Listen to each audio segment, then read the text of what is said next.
नमस्कार, पूनम की आवाज चैनल में आपका स्वागत है। आज हम आपको सुनाएंगे एक राजा ने अपनी ही बेटी से विवाह क्यों किया। अगर आप हमारे चैनल पर नए हैं तो प्लीज हमारे चैनल को लाइक करें, सब्सक्राइब करें और शेयर करें। बहुत पुराने समय की बात है। बीरपुर नगर के राजा वीर सिंह राज्य करते थे। राजा वीर सिंह नवयुवक थे और उनकी 3 रानियां थी, लेकिन अभी तक उनके कोई संतान नहीं हुई थी। एक सुबह का वक्त था। राजा वीर सिंह शिकार खेलने के लिए निकले और जंगल की ओर चल पड़े। राजा वीर सिंह अपने घोड़े पर सवार होकर जा रहे थे कि जंगल में एक बुजुर्ग बुढ़िया, जो कि वह माता थी, खेत की पटरी पर बैठी हुई मूंज की पत्तियों में गांठें लगा रही थी। राजा ने उस बुढ़िया को देखा और सोचा कि इस वीरान जंगल में ये बुढ़िया कहाँ से आई है और यह यहाँ क्या कर रही है। ये सब जानने के लिए राजा वीर सिंह व माता के पास पहुँच गए और घोड़े से नीचे उतरकर अपने राजा होने के घमंड में वो माता से बोले, ऐ बुढ़िया, यहाँ इस वीराने जंगल में तू अकेली बैठी हुई क्या कर रही है। तो वो माता बोली, बेटा, मैं किसी की जोड़ी बना रही हूँ तो किसी की बिगाड़ रही हूँ, किसी को मिला रही हूँ तो किसी को बिछड़ रही हूँ, यानी अलग कर रही हूँ। मेरा तो यही काम है। इस पर राजा वीर सिंह बोले, बुढ़िया माई, हम समझे नहीं, जरा खुलकर विस्तार से बताओ। तो वो माता बोली, बेटा, मैं संसार भर के इंसानों की जोड़ी बना रही हूँ। अर्थात मेरे कहने का अर्थ है, संसार भर के लोगों को जीवन साथी के रूप में किसी को मिला रही हूँ तो किसी को अलग कर रही हूँ, जो कि संसार का नियम है। जो लोग साथी बन के मिलते हैं, एक दिन वो बिछड़ भी जाते हैं। यही संसार का नियम चला आ रहा है और मेरा यही काम है। इतना सुनते ही राजा वीर सिंह अपने राजा होने के घमंड में आकर वो माता से जो धृष्टता कर बैठता है और बोलता है, बुढ़िया, तेरा काम संसार के लोगों की जोड़ी बनाना है और बिगाड़ना है, तो तूने मेरी भी जोड़ी बनाई होगी। इस पर वह माता बोली, हाँ बेटा, तेरी भी जोड़ी बनाई है। राजा वीर सिंह ने शादीशुदा होने के बावजूद भी वह माता से घमंड पूर्वक पूछा, बुढ़िया, तो बता, मेरी जोड़ी तूने किसके साथ बनाई है और मेरी शादी किसके साथ होगी। इतना सुनते ही वह माता को राजा के घमंड को पहचानने में देर नहीं लगी और वह माता सोचने लगी, ये राजा होने के घमंड में शादीशुदा होकर भी मुझसे जोड़ी बनवाने के बारे में बातें कर रहा है। इसका मतलब तो ये हुआ कि यह मेरे साथ मजाक कर रहा है। लेकिन ठीक है, मैं इसको इसकी गलती का उचित फल दूंगी। इसने जो माता के साथ भद्दा मजाक किया है, इसका फल तो इसे मिलना चाहिए। ऐसा सोचकर वह माता राजा से बोली, हे राजा, तूने मुझसे पूछा कि तेरी जोड़ी मैंने कहाँ बनाई है, तो सुन, मेरी बात ध्यान से सुन। तेरी जोड़ी मैंने तेरी पटरानी से जन्मी तेरी सगी बेटी के साथ बनाई है। तेरी शादी तेरी अपनी सगी बेटी से होगी। जा, तूने मेरे साथ जैसा भद्दा मजाक किया है, वैसा ही मैंने तुझे फल दे दिया। वह माता के इतने वचन सुनते ही राजा के पैरों तले जमीन निकल गई और वह माता से अपने किए के लिए माफी मांगने लगा। तो वह माता बोली कि राजा, तू तो राजा है ना, तेरे लिए तो सब कुछ संभव है ना, तो तू जा और झुठला दे इस बुढ़िया के वचन को। राजा माता की लाख मन्नतें करने लगा और वह माता से मिले श्राप को वापस लेने की प्रार्थना करने लगा। तब वह माता बोली कि हे राजा, मेरा कहा गया वचन झूठा तो नहीं हो सकता, लेकिन तेरे पास सामर्थ्य हो तो बचने की कोशिश कर लेना। इतना कहकर वह माता अपने कार्य में मस्त हो गई और राजा शिकार खेलना तो भूल ही गया था और वह अब बहुत दुखी था और दुखी मन से ही अपनी राजधानी और अपने महल को लौट आया। महल में अपनी पटरानी चंद्रलेखा के पास बहुत ही उदास मन से पहुंचा।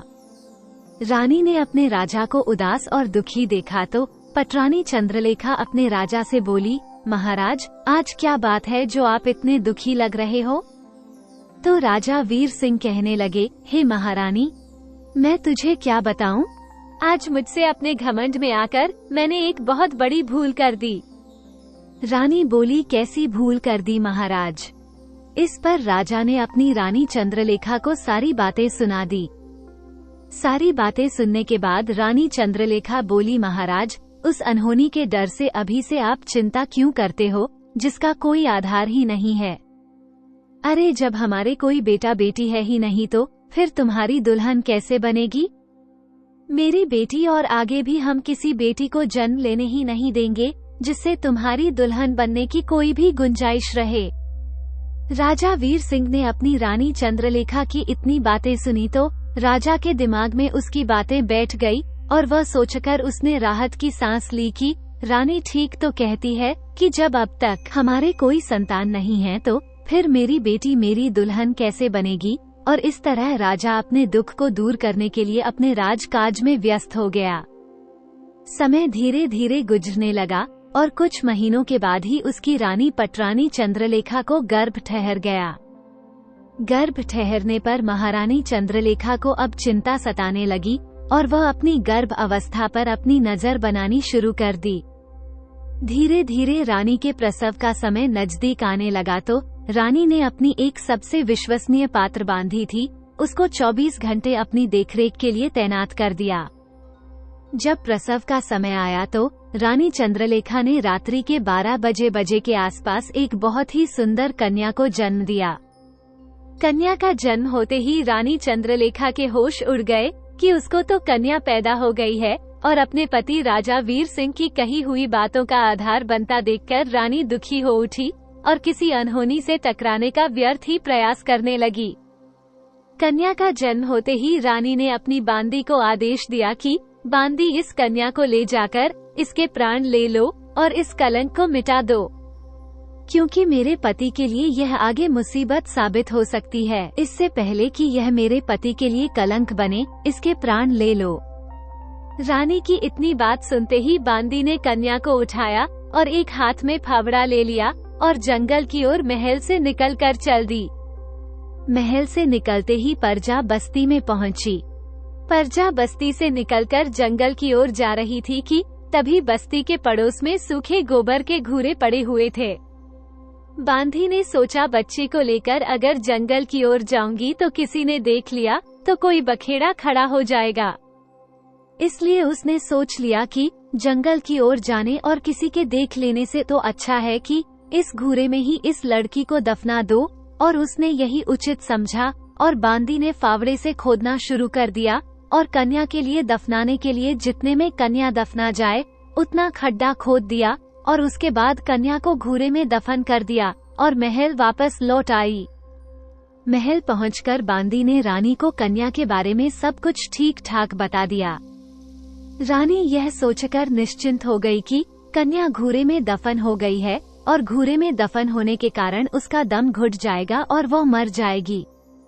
लेकिन विधाता को तो कुछ और ही मंजूर था। घूरे का सूखा गोबर होने के कारण उसमें हवा का आवागमन बना हुआ था, जिससे कन्या सांस ले सके, और कन्या दम तोड़ने के बजाय उसमें जिंदा बनी रही। इधर सुबह का वक्त होते ही वो घूरे के मालिक अपने घूरे को किसी किसान को बेच देता है और किसान ने घूरे को खाद के रूप में इस्तेमाल करने के लिए गधों के द्वारा ढुलाई हेतु एक कुम्हार पति पत्नी, जो कि रामू जिसका नाम था, उसको ठेका दे दिया। कुम्हार पति पत्नी के संतान नहीं होने के कारण कुम्हार अपनी पत्नी और अपनी उम्र के आखिरी पड़ाव पर था, जो कि संतानहीनता के चलते बहुत दुखी रहते थे।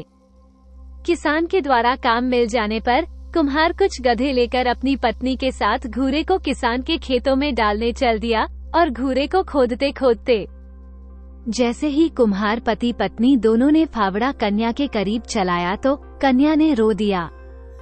बच्चे के रोने की आवाज सुनते ही दोनों कुम्हार और उसकी पत्नी चौंक बच्चे की आवाज पर ध्यान लगाने लगे और उन्होंने निश्चय कर लिया और उन्हें विश्वास हो गया कि आवाज तो इस घूरे में से ही आ रही है।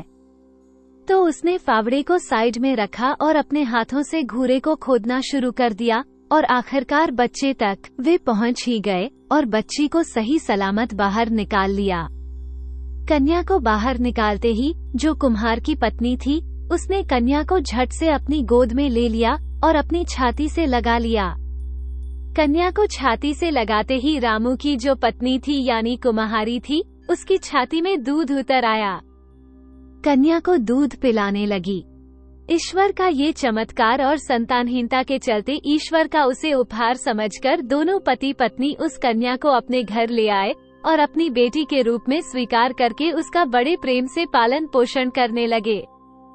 कुम्हार की पत्नी कुम्हार की जो बेटी थी, उसका नाम दोनों पति पत्नी ने किरण रखा। धीरे धीरे बेटी बड़ी होने लगी और सुंदरता में वे सारे नगर के बच्चों को पीछे छोड़ने लगी और समय धीरे धीरे बीतता गया तो एक किरण, कुम्हार की बेटी, अब सयानी हो गई और अपने माता पिता के कामकाज में हाथ बटाने लगी। किरण जब 18 बरस के आसपास हो गई तो एक दिन उसके माता पिता के पशुओं, यानी जो उसके माता पिता के पालतू गधे थे, उनको लेकर चराने जंगल में निकल गई। किरण अपने पशुओं को जो चरा रही थी कि राजा वीर सिंह शिकार खेलने के बाद महल की ओर लौट रहे थे और राजा वीर सिंह ने गधों को चरा रही किरण को, जो कि सुंदरता में किसी हूर से कम नहीं थी, जब उस लड़की को देखा तो उस पर मोहित हो गए और महल में पहुंचकर राजा वीर सिंह ने अपनी महारानी चंद्रलेखा से किरण के बारे में बताया और कहा, महारानी, हमें पता करके बताओ कि वह लड़की कहाँ की है और किसकी है और कहाँ रहती है। उसने हमारा दिल चुरा लिया है और हम उस लड़की से शादी करना चाहते हैं। पहले समय में राजा महाराजा कई शादी कर लेते थे और रानियों को कोई ऐतराज भी नहीं होता था, इसलिए इतना सुनते ही रानी बोली, ठीक है महाराज, जैसी आपकी इच्छा। बहुत जल्दी ही हम इसका पता निकाल लेंगे कि वह कन्या किसकी बेटी है और कहाँ रहती है। उसके बाद रानी ने अपने गुप्तचरों को पता लगाने के लिए भेज दिया। पता लगने के बाद राजा को किरण के बारे में पूरी सूचना दे दी गई तो राजा बोला, ठीक है महारानी, हमारे रिश्ते का प्रस्ताव कुम्हार और उसकी पत्नी के पास भेज दो। इस पर महारानी बोली, महाराज, अब ये काम गुप्तचरों का नहीं बल्कि सार्वजनिक रूप से नाई और ब्राह्मण का है, इसलिए रिश्ते का प्रस्ताव नाई और ब्राह्मण के द्वारा भेजो। अगली सुबह राजा ने अपने दरबार में नाई और ब्राह्मण को बुलवाया और रिश्ते का प्रस्ताव कुम्हार पति पत्नी के पास भेज दिया। रामू और उसकी पत्नी ने जब नाई और ब्राह्मण की बातें सुनी तो उन्हें इस बात पर विश्वास नहीं हुआ। वे कहने लगे, राजा वीर सिंह का रिश्ता उनकी बेटी किरण के लिए। नाई और ब्राह्मण की बात सुनकर कुम्हार और उसकी पत्नी बोले कि महोदय, आप ये सब क्या कह रहे हैं? कहाँ राजा वीर सिंह और कहाँ हम उनकी रियासत के छोटे से नागरिक हैं, हमारी उनकी क्या समानता है? इस पर नाई और ब्राह्मण बोले, नहीं रामू, समानता की कोई बात नहीं है। महाराज को तुम्हारी बेटी पसंद आ गई है, इसलिए ये प्रस्ताव महाराज की ओर से है और इसमें तो तुम्हें अपना सौभाग्य समझना चाहिए कि आपकी बेटी का भाग्य खुलने जा रहा है। तुम्हारी बेटी जानवरों के पीछे नहीं दौड़ेगी बल्कि राजघराने में रानी बनकर राज करेगी।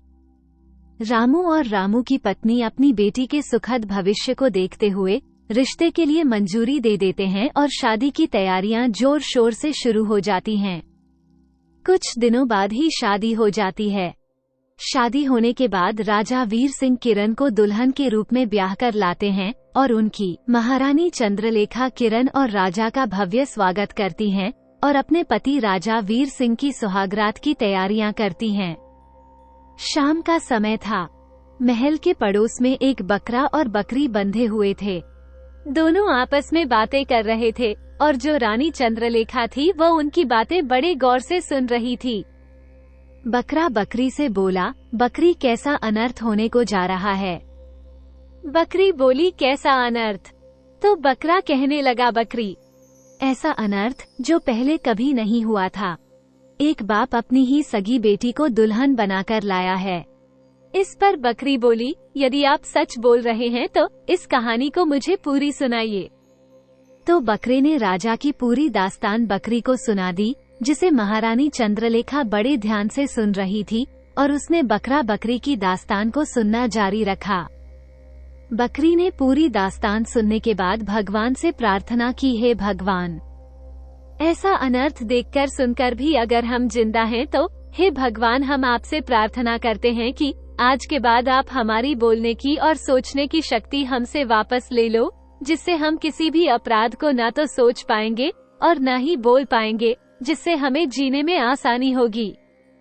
और ऐसा सुना है कि उसी क्षण ईश्वर की मेहर से बकरा और बकरी गूंगे हो गए। रानी चंद्रलेखा ने जब यह नजारा देखा तो उसे समझने में अधिक समय नहीं लगा और वह समझ गई यह नई दुल्हन कोई और नहीं बल्कि उसी की बेटी है। तो वह चंद्रलेखा धरती माँ से प्रार्थना करने लगी, ये धरती माँ, मैं इस धरती पर क्यों जिंदा हूँ? इतने बड़े अनर्थ का बोझ मैं कैसे सहन करूंगी? इसलिए मुझे तू अपनी गोद में ले ले।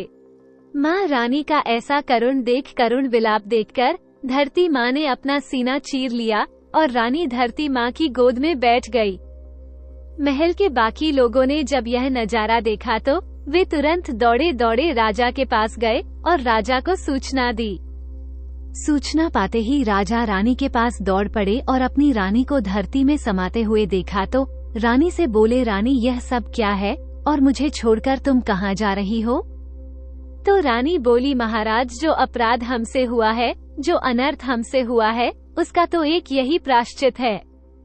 तो राजा बोला, कैसा अपराध, कैसा प्रायश्चित? तो रानी ने सारी दास्तान राजा को बता दी। दास्तान सुनते ही राजा के पैरों तले जमीन निकल गई और वह बोला, महारानी, यह अपराध तुमसे अकेले नहीं हुआ, इसका मैं भी बराबर का भागीदार हूँ।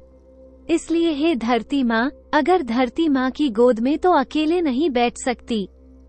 धरती माँ के साथ गोद में मैं भी तुम्हारे साथ चलूंगा और अपने द्वारा किए हुए इस अनर्थ का प्रायश्चित करूंगा।